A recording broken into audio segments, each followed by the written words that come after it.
We're here, we're here.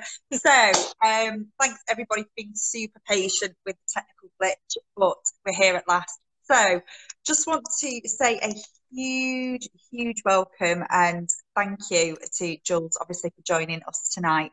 I know that quite a few people wanted to watch this, but obviously tied up for a few reasons. So, this will be available to watch in the Facebook group afterwards, and I'll also be downloading it and putting it on YouTube, so be able to access it in various different places. So if you miss it tonight, don't worry, you'll be able to watch it at a later date. So before kind of kick off with Jules, first things first, in the spirit of honesty, I am home alone with two kids in bed. My husband is in London, so it could all go pear-shaped. But let's touch with that two children stay asleep. But for anyone who's new to Strong Mama Sisterhood, I know that we've had quite a few newbies recently join. Just to give you a really quick introduction. So the Strong Mama Sisterhood was something that has been a passion of mine, and I have wanted to set up for quite a long time. And really what it is I'm really passionate about helping mums prioritise themselves, to eat better, move more, and think more positively about who we are and feel empowered as women, because we're just absolutely bloody amazing, really. We don't give ourselves enough credit. And one of the ways that I really wanted to do this was to bring real value to this group, was to bring amazing guest speakers in who can share their insights and their own experiences on self-care as well. So tonight I am absolutely super honoured and excited to be speaking with Jules Rutherford of SoberSistas. So SoberSistas is a collective of inspiring women who are wanting to improve their relationship with alcohol by reducing or quitting alcohol altogether as a form of self-care. Now, I have to be honest, I speak from personal experience when I say that I find it very easy to reach for a glass or two of wine or a G&T in the evenings. I know I've been very honest with Jules about this, and as much as I always think it feels lovely initially, I always feel like I could have done without it the next day when I've got two young children to care for. So I'm really keen to dive right in with Jules and find out more about this amazing community that she's created and some of the experiences and the challenges that women face when they want to reduce or quit alcohol. So Jules, welcome so much, and thank you for taking the time to speak to us here in the Strong Mama Sisterhood. We've obviously connected over the last few months, and one of the things that has struck me is your passion for reaching out and supporting women who want to make a change in their life. So where did this all start for you, and how did SoberSistas come to be? Okay, well, first of all, hello everybody, and thank you so much for inviting me. It's the first one of these I've done, so it's like super exciting. And excuse me, and I'm a bit flustered because I was all set up on my desk and everything. So I'm now sitting cross-legged on my sofa, which is actually better. So hurrah for phones and all. SoberSistas was born out of a moment in time about 18 months ago when I realised that I was using alcohol for all the wrong reasons. That it became, I mean, I, as you can tell from my accent, I'm from Newcastle, and we know how to drink. I think we might have invented it. And, you know, we know how to get on it. So I grew up around alcohol. I had, you know, I call it now, I had the bog standard unhappy childhood. So, you know, I was drinking from the age of 13, getting drunk to go to the youth club disco. How crazy is that? But alcohol was just a normal part of my life, the same way as it is with everybody, mostly in the UK, especially.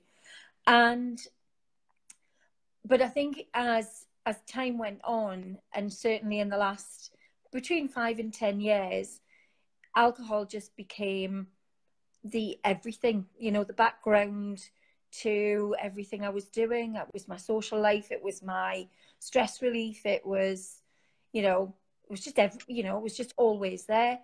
And when I decided to give up, I'd actually been at that point been traveling and working around the world for about 5 years at that point.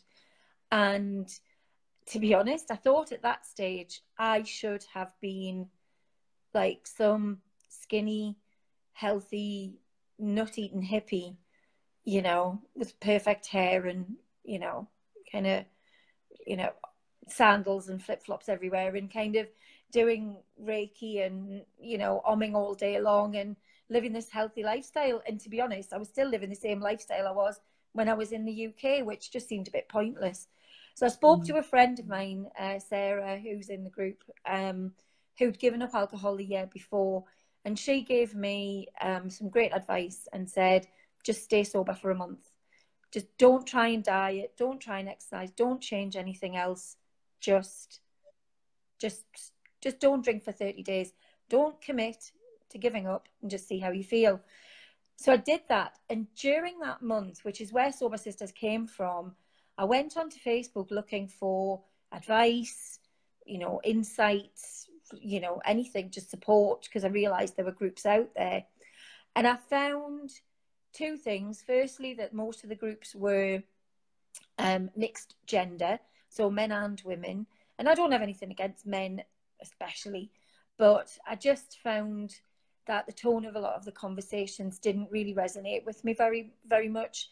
You know, there was a harshness to some of the conversations that just made me feel uncomfortable. And then the other groups that are on Facebook are the recovery groups for people who are alcoholics. And I was very clear I was never an alcoholic. So, and the discussions in there were kind of borderline terrifying, and certainly didn't really resonate with me. And Sarah's in marketing, and, you know, she said, well, why don't you start your own group? If you're looking for somebody to talk to, just do it yourself. You know, it's not like you don't know how to do it. So that's where it started. And that was in July 2017. And we're now 1,200. Amazing women, absolutely amazing. Transformed my life, you know. And life is as perfect as I kind of could ever have hoped it would be. Sorry, wow. Very I just think the fact, you know, I've just written the fact that this is something that you only is only really been established since last year, and the fact there's 1,200 women already connected who are supporting each other, I think just really demonstrates that you've really hit a nail on the head. You know, because there are certainly times, I mean, you know, I certainly would not class myself as an alcoholic, but there are times when I find it quite easy to reach for a glass of wine, because it's that whole, oh my God, I've had a really stressful day, I need wine, you know, and it's that kind of, because we don't think about it. Yeah. We don't question, should I have a glass of wine? It's like, oh, such a long day, get a glass of wine, as common as a cup of tea. And that is, you know, that's what alcohol has become in this country. You know, it's become so, I usually use the word, it's like infused in society. It's everywhere. And it's just now it's starting to become questioned, but in recent years, you know, certainly not since I was young, it's ever been questioned as something that you shouldn't do. And alcoholics were these sort of strange otherworldly creatures that you never saw, you know. So you know, I think what's become good about Sober Sisters really is, one of the things I've actually been working really hard on is actually the tone of the conversations that we have. You know, we do in that group what you do here, which is women lifting other women up. You know, we're kind, we're caring, we're loving, we're supportive, and we're compassionate. And that, I think, is probably, I think it's maybe becoming, I know it's becoming more common, but it's not that common in internet land. Yeah, absolutely. Well, I think for me, one of the things I kind of really want to jump into is that we talk about obviously reaching for that glass of wine and it being, you know, infused in, you know, our society. But how do we know when alcohol is becoming a real key part of our life? It's like becoming our go-to way of stress relief or what have you, self-care?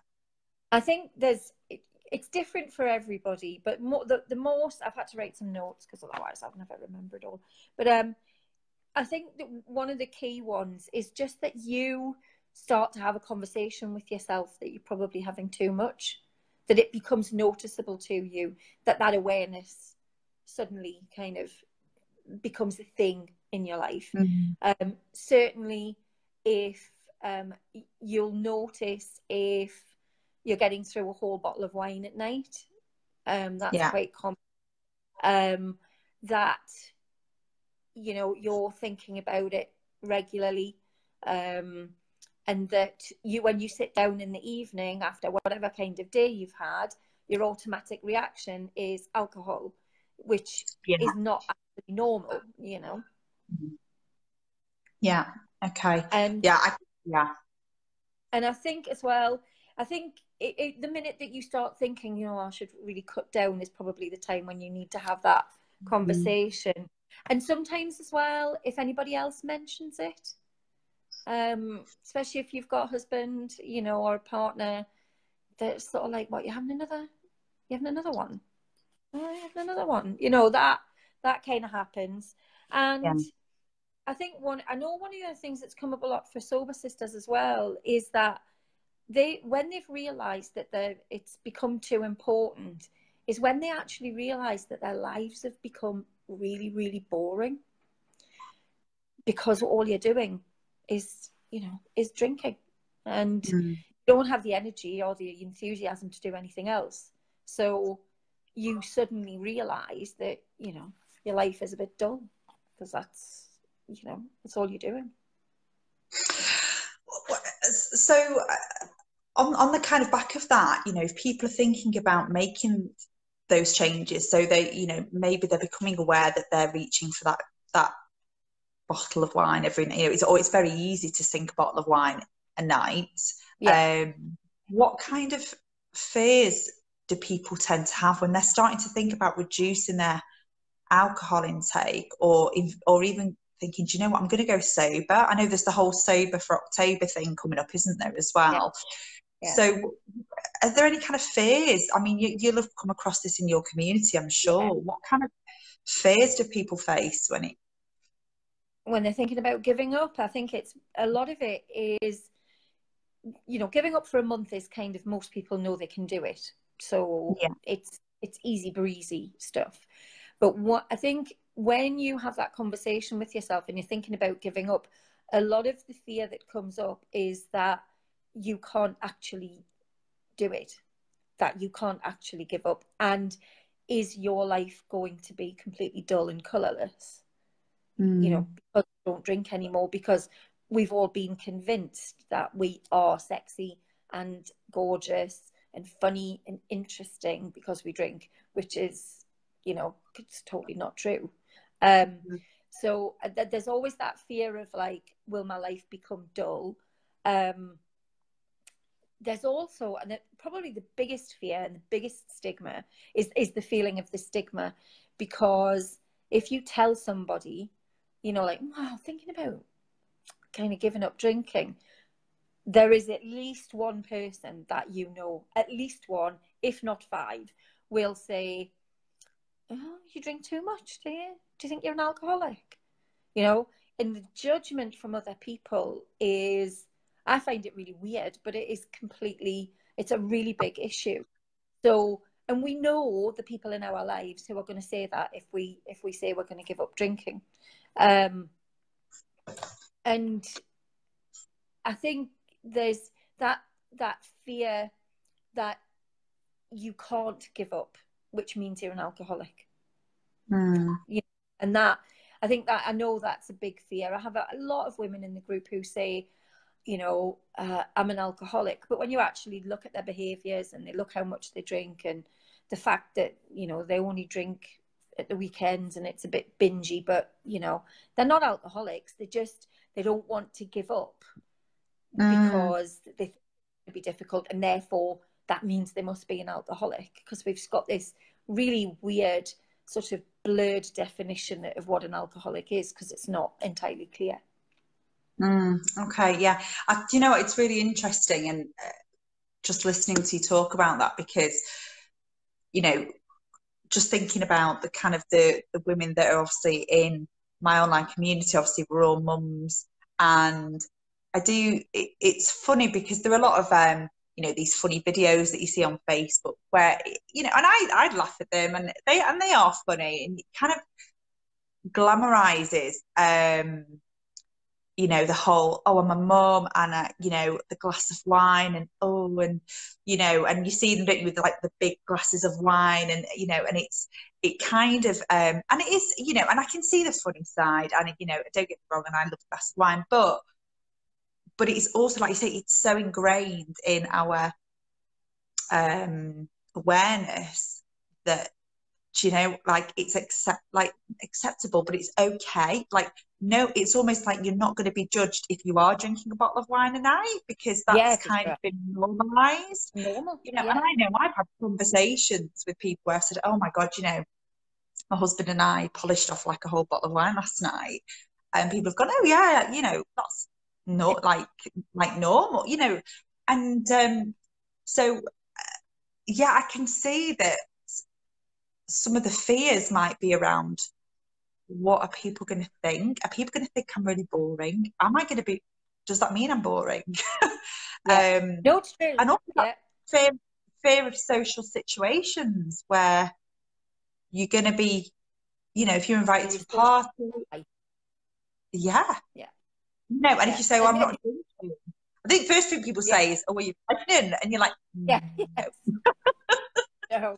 Yeah. I think the big thing about the social stuff, the social life stuff, is everybody, to a person, every single sober sister that said, I'm going out on Friday night with my friends and it's going to be terrible, you know, and they go out and they don't drink and they have the best time they've ever had.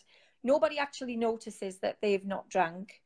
And they, you know, and to be honest, once people are about 3 or 4 drinks in, they don't care anyway. You can do whatever you like. Yeah, They're too drunk to care. So, you know, it's a real myth that, you know, fun and excitement and interesting life equals lots of alcohol, because you actually find out quite quickly that it's totally not, you know, yeah, completely yeah. not. Life's, you know, so much better.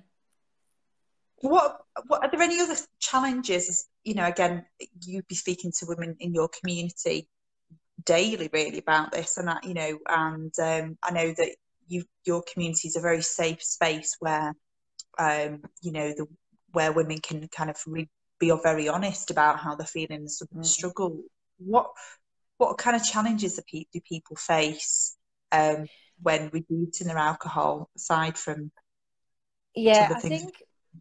I think probably the biggest one, which is why I've got the courses that are really as much about personal development as they are about giving up alcohol, is their own limiting beliefs, your own story. You know, Yeah, you think that because you have a parent or a brother or a relative who's an alcoholic, so therefore you're never going to be able to give up. That you tried once in 1983 and it didn't work, so you can't do it now. That you've tried other things in your life, like being on a diet or taking up exercise, and you're not very good at that either, and you've not succeeded at that, so you're not obviously going to succeed at giving up alcohol. We tell ourselves a million stories every day, and you'll know this from, you know, your mum's, oh, I can't do it, you know, and you can. It's just a story you're telling yourself. And in getting them to understand that it is just a story. I mean, my view about, lots of people will probably disagree with me, but my view of what an alcoholic is basically somebody who's definitely not on Facebook. If you're an alcoholic, you're not going to be sitting social mediaing, without a doubt, you know. So if you're in the group, for me, I don't consider you to be an alcoholic, because if you can log on and hold a reasonable conversation with somebody, then, you know, you're fine. It's yeah, just that we, you know, and I don't mean this in a negative way, but sometimes we have that story that we like to tell because it makes us feel special. You know, it's like, I'm an alcoholic, you know, it's that feeling of needing that sort of love and attention from people, you know, and we sometimes we go about getting it the wrong way. So that is definitely, you know, one of the challenges, is kind of convincing women that it's actually much easier than you think it is. And there's a big fear of withdrawal, that when you come off, you're going to have the DTs, you know, which is the, you know, the sort of really severe shakes, and sort of it's basically life threatening. But the reality is you have to be drinking in excess of 20 units a day to be at risk of that. So, you know, obviously I would say go to your doctor if that is the case. But if you're just doing what the rest of us have always been doing, the likelihood is that you'll have a 10-day period where you'll feel a bit rubbish. Like you do, you know, if you decided to stop drinking coffee, you'd feel a bit rubbish for a while. It's the same. You know, a bit tired, a bit lethargic, you know, your sleep will be disrupted probably. But, you know, your sleep's disrupted when you drink anyway. So you just need to get that out of your system for your sleep to kind of, you know, to naturally improve back to what it was like when you were a teenager, which is just amazing. It's my favorite about being sober, honestly. I go to bed and I sleep for like 8 hours every night. It is my favorite thing about, honestly, about being that. I get really excited about.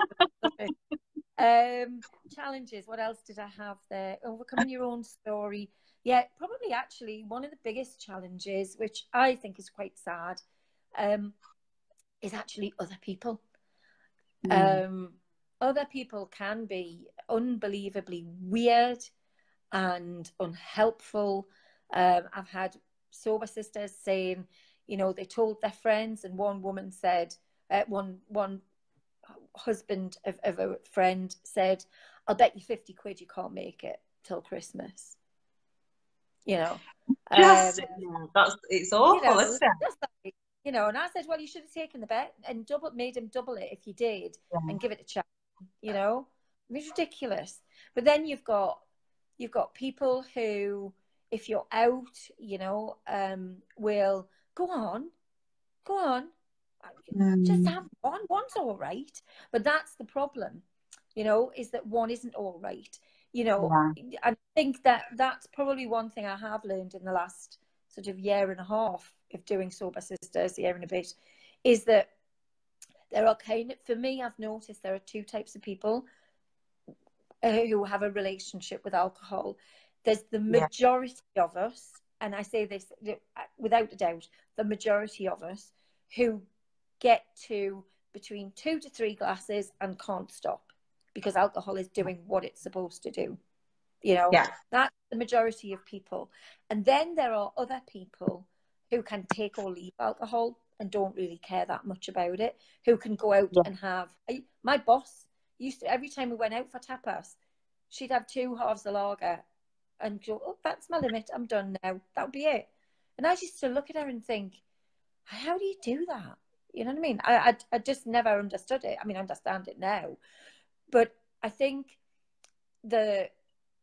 so that, you know, that goading into, and sometimes bullying, you know, and it's amazing the kind of people who will try and bully you into drinking.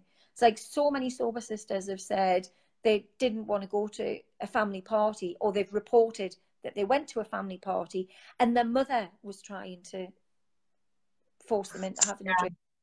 You know, one sober sister sat and drank, you know, mocktails, pretendy cocktails all night just to stop her mother from topping up her drink, you know? So that's a massive challenge. But I think if you get to the point where you're ready to stop drinking, you have to get to that point and feel calm and comfortable and confident that you're doing the right thing for you.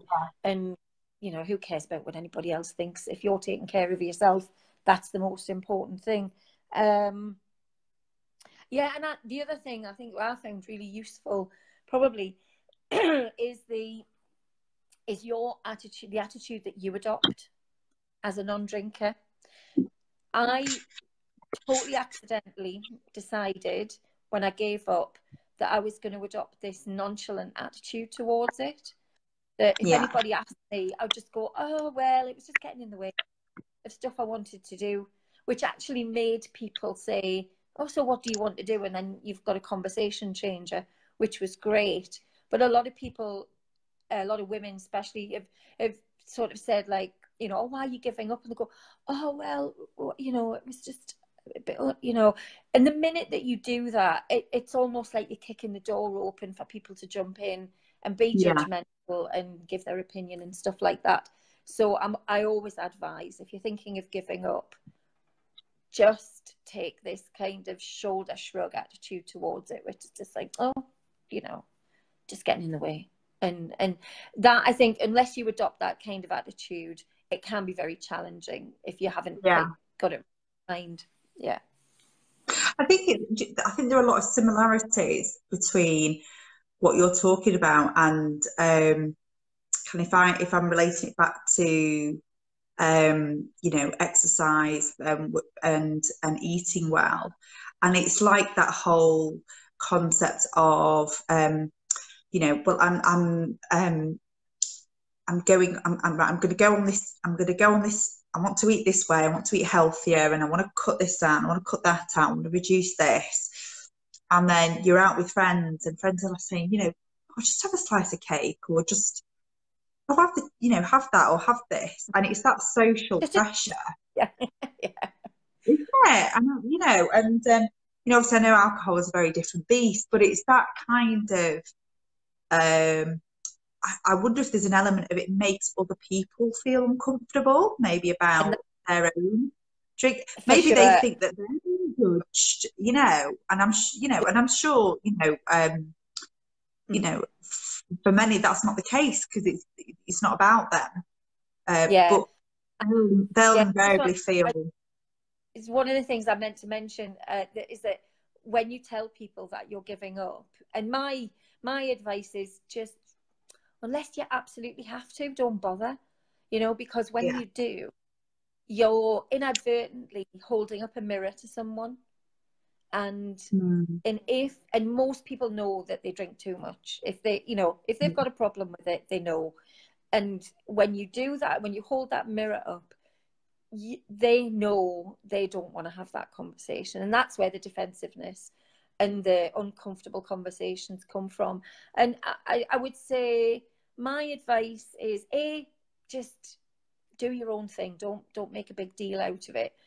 But I think when we're dealing with other people, my view is that we have to be compassionate and kind and loving to as many people as we can be, as often as we can be. And if we become defensive in return, you know, by return of somebody being you know, like trying to encourage us or bully us into drinking, I think it sets up a kind of negative discussion that spoils relationships. And it's not necessary.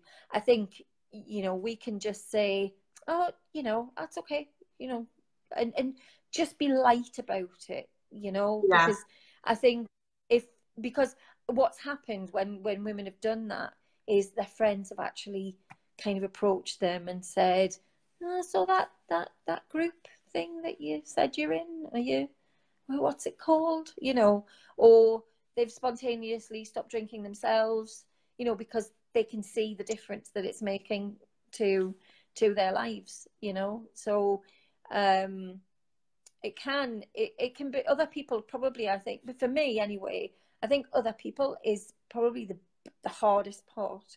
And friendships do disappear. That is, there's not many women who haven't lost at least one friend. But it's part because you change when you make that decision. It's a massive, you know, especially if you live in a community where it's as common as a cup of tea. You're making a really big decision to step outside of the norm of the way you live your life. And to be honest, if you can get beyond, I don't know, 30, 60 days, the last thing you want to do is go to a pub, you know, because it's actually really boring to be with drunken people, you know, because they say the same things. It's really boring. You know, I mean, you can be kind of nice about it, but it is actually quite, you know, it's a bit dull, you know. And most sober sisters will say, you know, hurrah for being the designated driver. And, you know, I was home by 10:30 and I was in bed and had my, you know, no hangover. But the one thing I would add is that the people that love you, who really love you, the people who are your true friends, regardless of whether you drink or not, will still be your true friends. So it's not 100%. Could not agree with you more. And do you know what? I have had the odd night out where I haven't drank. I can't even remember what. I mean, obviously I've been pregnant, so that would have been one of the reasons. But there is a certain smugness of getting into bed and actually getting up and feeling clear-headed and still having had a really good night out. It's the best. Honestly, I love that. When your husband's dying in bed. Yeah. You know, I love it when there's always a point where a sober sister, kind of the light bulb goes on, you know, and she'll report on it maybe a Sunday afternoon. She'll go, "Oh my God, I have just had the most amazing weekend. I've taken the kids out, you know, we've been out, you know, we've been boating on the pond and we've been for a picnic and we've been to the cinema and, you know, all the housework's done. And, you know, my husband's still in bed with his hangover, you know." And it's, you know, and I think in terms of, you know, I know you sort of your community is mums, a lot of mothers have reported massive improvements in their relationship with their children, because they've got more patience, because they're clear-headed, and they're, you know, and I think probably of all the qualities that you need, I mean, it's a long time since I was where I needed to be that intensive as a mother. I mean, not adults now, but that the one thing you need more than anything else is patience, and you cannot have patience if you've got half a hangover or a full one, you know. And I've had a lot of mums reported that just in the last week or two how that they were quite sad that the summer holidays were coming to an end. Because they were Not amazing. Yeah. You'd have thought. Yeah, exactly. You know, so many benefits to sobriety. So many. Yeah. So how can someone get started, Jules? If they want, you know, anyone who's maybe listening to what we talked about on the replay, like now or on the replay, and you know, they've kind of taken, you know, they're kind of taking tidbits of what we're talking about, and I think actually, do you know, I definitely want to cut down, if not, you know, quit, but I definitely maybe want to cut down. And maybe I do want to go sober. I don't know until I kind of try. How can someone get started if they want to start going down that path? Well, or is it just a blanket kind of gone? You know, moderation is, from my experience, from everything that I've seen, moderation is, which is the standard term for controlled drinking. You know, you choose when you drink, and you only say have a certain number of drinks or whatever.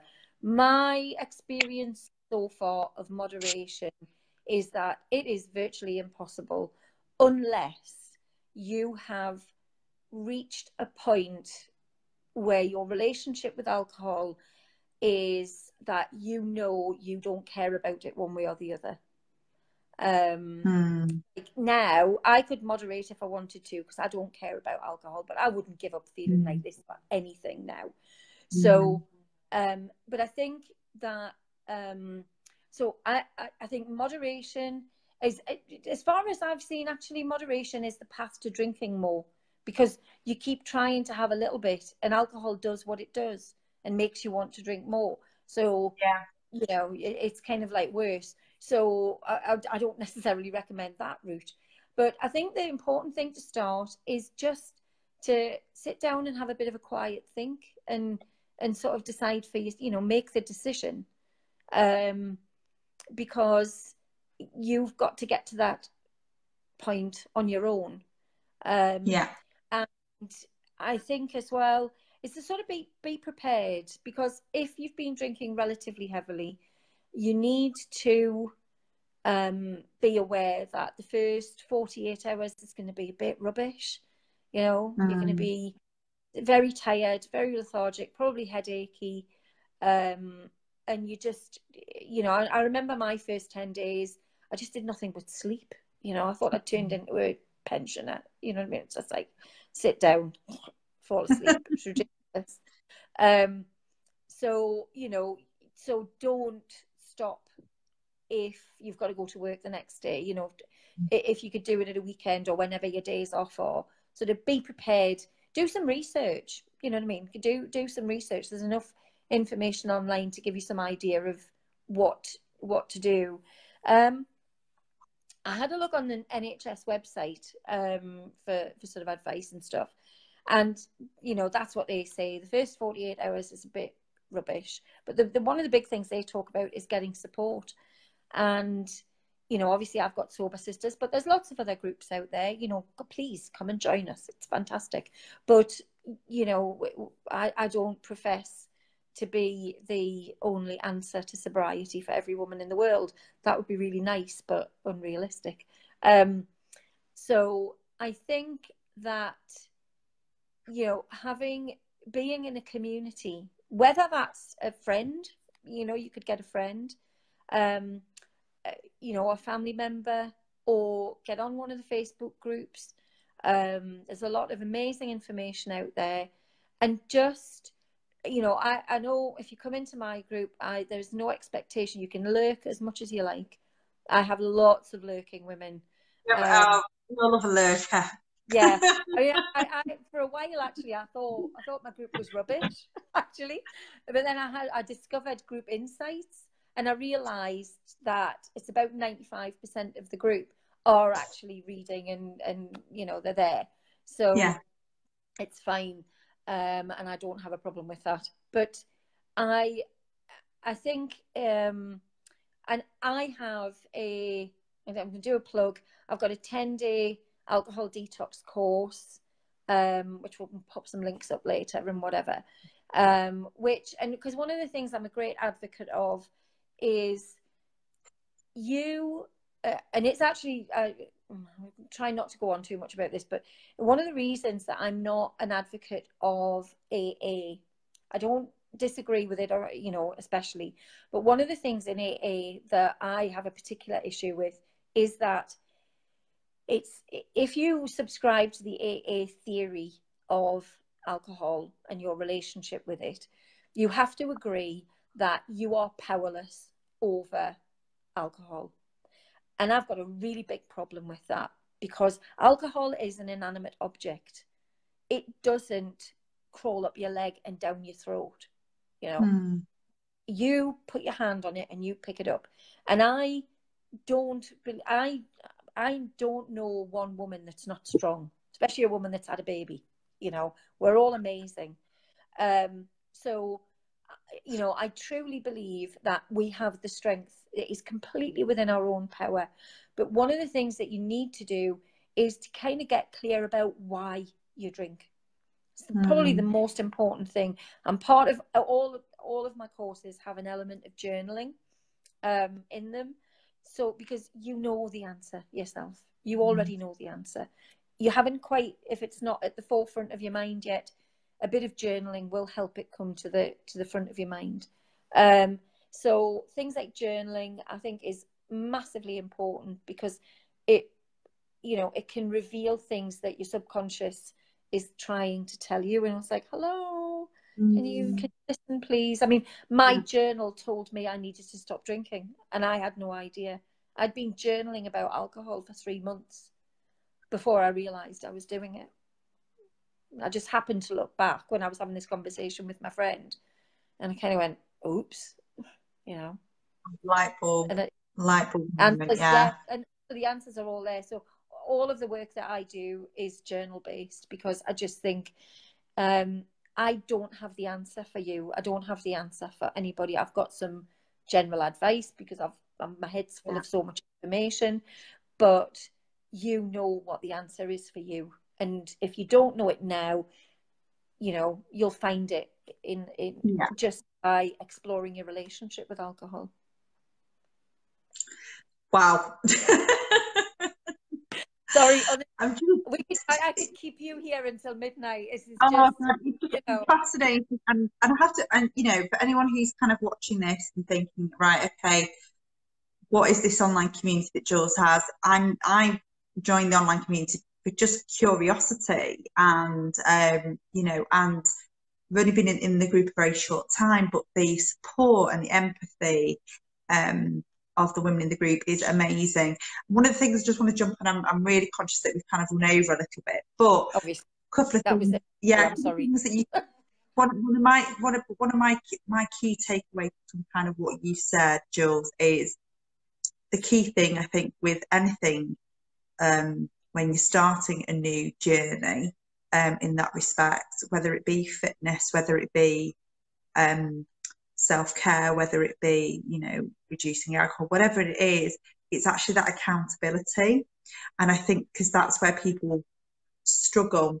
And I think, you know, if you try and do anything on your own, that's, you know, that's what I have. We're very clever, and we can talk ourselves out of anything. And I think that's where what you do with SoberSistas, and I think the online accountability piece is really, really important, because it's a non-judgmental space. And I think there's also that safety, isn't there, in that you know, if you were to go to like a, you know, a meetup, you know, it's a bit like you're face to face. There's almost that safety, isn't there, because you're behind a computer and you feel like there is that, you know. And I feel that, you know, from what I've seen in the group, is that the women are really just really there to kind of give advice. And, you know, if someone's got this event coming up, I don't know how I'm going to handle it. You know, it's really supportive. Really surprised me about the group, because I thought I would just get lots of women who were drinkers, but I actually have about 50% of women who've been sober for quite a long time who want to support, and who are still looking to keep that sort of in the forefront of their mind, that that's a relationship that they want to continue to manage. And one of the things that happens a lot in the group is, you know, we have Blue Monday for those, you know, those women who are like, I'm on day one again, you know, I'm there, I'm on day one again. And the response is always, it's okay, it's absolutely fine, don't worry, you know, it's the next step on the journey to success. That's, you know, and that thing, and women are happy to be accountable, you know, they're happy to, because they know it's a safe space. So you know, I cry a lot. I cry a lot too, but I think it's just tiredness. Jules, I just want to say thank you so much for your time. It's been an absolute pleasure and an inspiration and an education. And I just really want to acknowledge the work that you're doing and the support that you're offering to women, and say it's just fantastic and very inspirational. So for anybody who is really interested in, I know Jules touched on, she's got a new online course, a 10-day course. I know that Jules will be posting some links to the group and the website. So if anyone wants to reach out to her and have a chat, I know that Jules is very open to either chat in the group or chat privately. Then please message me privately. No problem at all. And can I just add, if they want to come and join the group and then find it's not for them and leave, it's totally fine. There's no, you know, I don't, I mean, to be fair, my turnover is quite low. I don't lose a lot of people. But if, you know, if you just want to come in and sort of, you know, be a wallflower and sit and have a look at what's going on, it's absolutely fine. You know, it doesn't have to be, you don't have to become a fully fledged sober sister and bare your heart and soul every day. It's completely fine. you've got 1,200 members in such a short space of time just goes to show that actually, you know, the people that are joining are, you know, they're saying, you know, to their friends, are saying, do you know what, there's this group and it's so supportive, and it's word of mouth, and it'll be, you know, so there's and hurrah for Facebook algorithms, you know. Yeah. Bloody algorithm. Yeah. There will be some posting, obviously, all the details to Jules' website, her group, her online course. So if anybody wants to reach out to Jules, please feel free to. I know she'll be more than happy to chat to you. Next month, I'll be chatting to the inspirational Heather Rose about positive mindset and the impact that this has on our everyday life. So there'll be more information to follow about that soon. So from me and from Jules, thank you so much for your time. Take care and enjoy. Thank you so much. It's been really good fun. Oh, thanks ever so much, Jules. Take care and enjoy your evening. See you later. Bye-bye.